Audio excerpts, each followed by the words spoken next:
மறைந்த சிங்காநல்லூர் சட்டமன்ற உறுப்பினரும் முன்னாள் கோவை மாநகர மாவட்ட செயலாளருமான சிங்கை கோவிந்தராஜின் 25ஆம் ஆண்டு நினைவு தினத்தை ஒட்டி அவரது உருவப்படத்திற்கு முன்னாள் அமைச்சரும் அதிமுக தலைமை நிலைய செயலாளருமான SP வேலுமணி மலர் தூவி மரியாதை செலுத்தினார்.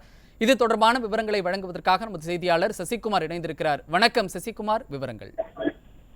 வணக்கம் செய்யர். கோவை மாவட்டம் சிங்கநல்லூர் சட்டமன்ற தொகுதியின் முன்னாள் உறுப்பினரும் கோவை மாநகர் மாவட்டத்தின் மிக சிறப்பாக செயலாளராக பணியாற்றி வந்த மறைந்த சிங்கை கோவிந்தராஜ் அவர்களுடைய 25ஆம் ஆண்டு நினைவு நாளை முன்னிட்டு நலத்திட்ட உதவிகள் வழங்கும் விழாவானது தற்பொழுது நடைபெற்று வருகிறது.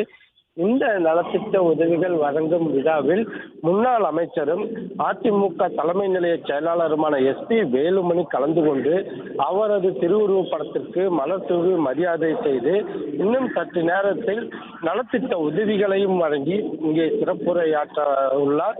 அதிமுகவை பொறுத்தளவு அடிமட்ட தொண்டர்களிலிருந்து மேல்மட்ட பொறுப்பில் இருக்கக்கூடியவர்கள் வரை அனைவரும் சரி சமமாக மதிக்கப்படுவார்கள் என்பதற்கு இதுவே மிகச்சிறந்த உதாரணமாக இருக்க முடியும். இது போன்ற ஒவ்வொரு தொண்டர்களையும் மதிக்கக்கூடிய ஒரு அரசியல் கட்சி என்றால் அது அனைத்து இந்திய திராவிட முன்னேற்ற கழகத்தை தவிர வேறொரு கட்சியை இந்தியாவில் எங்கும் பார்க்க முடியாது என்று தற்பொழுது அரசியல் விமர்சகர்கள் வைத்து வரக்கூடிய முக்கியமான கருத்தாக இருக்கின்றது. அந்த கருத்திற்கு வலு சேர்க்கும் விதமாக தற்பொழுது நடந்து வந்து கொண்டிருக்கக்கூடிய இந்த நிகழ்ச்சியில் முன்னாள் அமைச்சரும் அதிமுக தலைமை நிலைய செயலாளரும் SP வேலுமணி கலந்து கொண்டு சிறப்பித்து வருவதைத்தான் நாம் நேரலையில் பார்த்து வருகிறோம். சையத்,